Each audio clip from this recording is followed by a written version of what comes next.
rich with Maya tradition. The island was first settled by the Mayas around 300 AD. Situated between Honduras and Veracruz, Cozumel was an important seaport for Maya trade. But what Cozumel is most remembered for are the annual pilgrimages made by the Mayas to the shrine of Ixchel, goddess of fertility. These pilgrimages are now reenacted each year with a 3-day festival that starts at Xcaret and crosses to Cozumel and returns to the mainland the following day.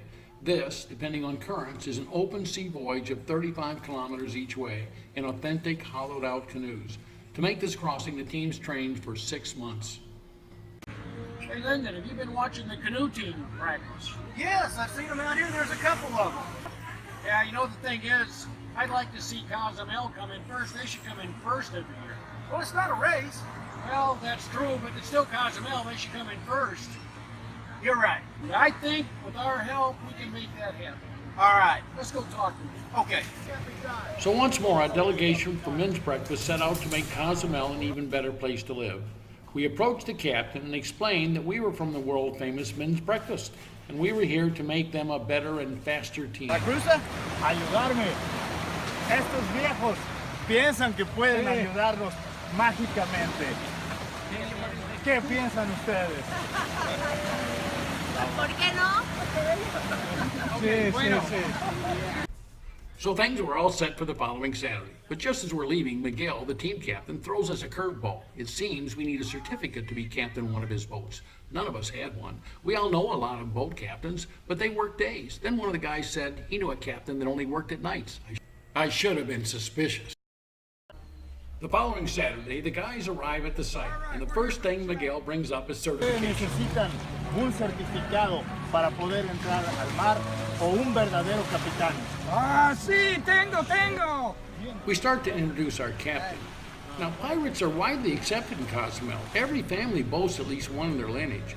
But you'd think Captain Sparrow had leprosy by the way Miguel acted. Thus, the two teams split off as our guys impart the fine points of what Men's Breakfast calls the singing paddles technique. Note the emphasis on synchronization, held together with what we can only describe as the MBK power chant.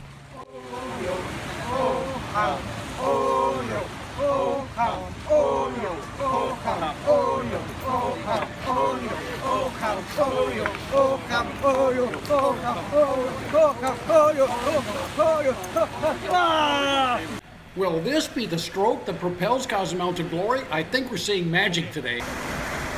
Finally, it's time for the big race. First, Captain Sparrow's boat launches. Then Miguel's boat sets to sea. The boats beat their way through the surf and line up for the start. All paddles up, go! Both teams begin churning the water. The Men's Breakfast team starts their power chant and leaps into the lead. Oh my gosh, it's working! Men's Breakfast is actually pulling away from Miguel's canoe. We're at the halfway point, and Men's Breakfast just continues to widen its lead. What an incredible example of just how much Cozumel needs Men's Breakfast. And Men's Breakfast comes into the finish minutes ahead of the competition.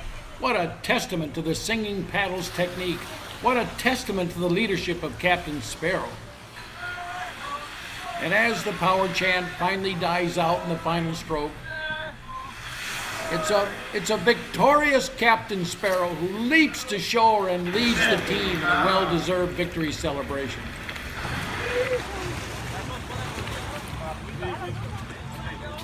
It was minutes later that Miguel's team finally crosses the finish line and pushes the shore. Now, I'm here to tell you that that is the way everyone on shore saw this race. It looked like a legitimate win. But remember when everyone was getting their safety instructions? Well, unbeknownst to anyone at the time, Captain Sparrow slipped away while everyone was occupied.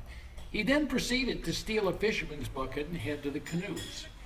Then, while everyone else is busy, he secured the bucket to the opponent's canoe and tossed it into the sea, thus creating an effective sea anchor. If you remember the start, it was there for all to see, but we were too caught up in the moment to notice it. It wasn't until the end of the race that Miguel noticed the line attached to his canoe.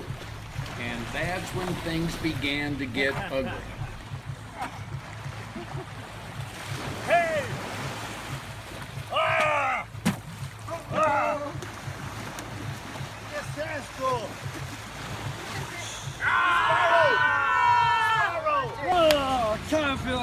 Hey! You! ¿Qué es eso? Hey! No!